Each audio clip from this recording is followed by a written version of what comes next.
ಕಲ್ಕಿ 2898 AD cinema ಇಂದು release ಆಗಿದೆ. ಈ ಸಿನಿಮಾವನ್ನು ನಾಗಾಶ್ವಿನ್ ಅವರು ಡೈರೆಕ್ಟ್ ಮಾಡಿದ್ದಾರೆ. ಇದೊಂದು ಫ್ಯೂಚರಿಕ್ ಆ್ಯಕ್ಷನ್ ಡ್ರಾಮಾ ಸಿನಿಮಾ ಆಗಿದ್ದು, ಈ ಒಂದು ಸಿನಿಮಾದಲ್ಲಿ ಮಹಾಭಾರತದ ಅಡಾಪ್ಷನ್ ಕೂಡ ತುಂಬ ಚೆನ್ನಾಗಿ ಮಾಡಿದ್ದಾರೆ ಅಂತಲೇ ಹೇಳ್ಬೋದು. ಈ ಸಿನಿಮಾನ ನಾನು ನೋಡ್ಕೊಂಬಂದೆ. ಸಿನಿಮಾ ಹೇಗಿದೆ ಅಂದರೆ, ಮೊದಲನೇದಾಗಿ ಹಾಲಿವುಡ್ಗೆ ಕಾಂಪಿಟೇಷನ್ ಕೊಡೋ ರೇಂಜಿಗಿದೆ ಅನ್ಬೋದು.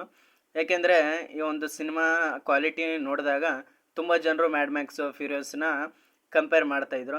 ಆದರೆ ಕಂಪ್ಯಾರಿಸೇಷನ್ ಏನು ತಪ್ಪಿಲ್ಲ, ಯಾಕೆಂದರೆ ಆ ಟೆಂಪ್ಲೇಟಲ್ಲಿ ಇದ್ದರೂ ಕೂಡ ತುಂಬ ಚೆನ್ನಾಗಿ ಮಾಡಿದ್ದಾರೆ. ಮತ್ತು ಕಮಲ್ ಹಾಸನ್ ಅವರ ಒಂದು ಕ್ಯಾರೆಕ್ಟರೈಸೇಷನ್ ಈ ಒಂದು ಸಿನಿಮಾದಲ್ಲಿ ಕಲಿ ಅನ್ನೋ ಕ್ಯಾರೆಕ್ಟರ್ನ ಪ್ಲೇ ಮಾಡಿದ್ದಾರೆ. ಅವರ ಕ್ಯಾರೆಕ್ಟರೈಸೇಷನ್ ಕೂಡ ತುಂಬ ಚೆನ್ನಾಗಿದೆ. ಮತ್ತು ಪ್ರಭಾಸ್ ಅವರ ಆ್ಯಕ್ಟಿಂಗು ಮತ್ತು BGMs ಕೂಡ ಕೆಲವೊಂದಲ್ಲಿ ಚೆನ್ನಾಗಿದೆ, ಕೆಲವೊಂದು ಓಕೇಶ್ ಆಗಿದೆ. ಇಷ್ಟು ಸಿನಿಮಾದ ಪಾಸಿಟಿವ್. ನೆಗೆಟಿವ್ ವಿಷಯಕ್ಕೆ ಬಂದರೆ, ಸಿನಿಮಾದ ಫಸ್ಟ್ ಹಾಫು ಸ್ವಲ್ಪ ಬೋರಿಂಗ್ ಅಂತಲೇ ಹೇಳ್ಬೋದು. ಯಾಕಪ್ಪ ತಲೆ ತಿಂತವರೆಲ್ಲ ಸ್ವಲ್ಪ ಅನ್ನೋ ರೇಂಜಲ್ಲಿ ಸ್ವಲ್ಪ ತಲೆ ಕೊರಿಯುತ್ತೆ. ಆದರೆ ಬರ್ತಾ ಬರ್ತಾ ಸಿನಿಮಾ ಬಿಲ್ಡ್ ಆಗುತ್ತಾ ಹೋಗುತ್ತೆ. ಅಂದರೆ ಸೆಕೆಂಡ್ ಹಾಫಲ್ಲಿ ಸಖತ್ತಾಗಿ ಸಿನಿಮಾ ಸಾಗುತ್ತೆ. ಮತ್ತು ಇಂಟರ್ವೆಲ್ ಅಂತೂ ತುಂಬಾ ಚೆನ್ನಾಗಿದೆ. ಇಂಟರ್ವೆಲ್ ಬ್ಯಾಂಗ್ ಆಗಿದೆ ಅಂತಲೇ ಹೇಳ್ಬೋದು. ಮತ್ತು ಹಾಲಿವುಡ್ ಲೆವೆಲಲ್ಲಿ ಸಿನಿಮಾ ಕ್ವಾಲಿಟಿ ಮತ್ತು ಆ್ಯಕ್ಷನ್ಸ್ ಅಂತೂ ಸೂಪರ್ ಆಗಿದೆ ಅಂತಲೇ ಹೇಳ್ಬೋದು. ಪ್ರಭಾಸ್ ಅವರ ಆ್ಯಕ್ಟಿಂಗ್ ಬಗ್ಗೆ ಹೇಳೋ ಆಗಿಲ್ಲ. ಸಿನಿಮಾದಲ್ಲಿ ಬೇರೆ ಲೆವೆಲಲ್ಲಿ ಅವರ ಆ್ಯಕ್ಟಿಂಗ್ನ ಕೊಟ್ಟಿದ್ದಾರೆ. ಆದರೆ ಪ್ರಭಾಸ್ ಅವರು ಕಲ್ಕಿ ಕ್ಯಾರೆಕ್ಟರ್ನ ಪ್ಲೇ ಮಾಡ್ತಿಲ್ಲ. ತುಂಬ ಜನರು ಕಲ್ಕಿ ಅಂದ್ಕೊಂಡಿದ್ದಾರೆ. ಆದರೆ ಹೋಗಿ ನೋಡಿ ಸಿನಿಮಾದಲ್ಲಿ, ಥಿಯೇಟ್ರಲ್ಲಿ ನಿಮಗೆ ಗೊತ್ತಾಗುತ್ತೆ ಏನು ಅಂತ. ಇಲ್ಲಿ ಹೇಳಿದ್ರೆ ಸುಮ್ಮನೆ ಸ್ಪಾಯ್ಲರ್ ಆಗುತ್ತೆ.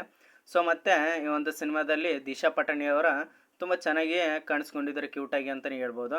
ಮತ್ತು ಮಹಾಭಾರತದ ರೆಫರೆನ್ಸು ತುಂಬಾ ಇದೆ. ನಮ್ಮ ಒಂದು ಕಲ್ಚರ್ನ ತುಂಬ ಚೆನ್ನಾಗಿ ತೋರಿಸಿದ್ದಾರೆ.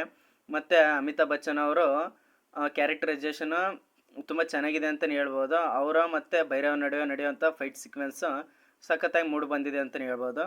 ಮತ್ತು ಈ ಸಿನಿಮಾದ ಸಿನಿಮಾಟೋಗ್ರಫಿ ಮತ್ತು ಎಡಿಟಿಂಗ್ ಪ್ಯಾಟರ್ನು ತುಂಬ ಚೆನ್ನಾಗಿದೆ.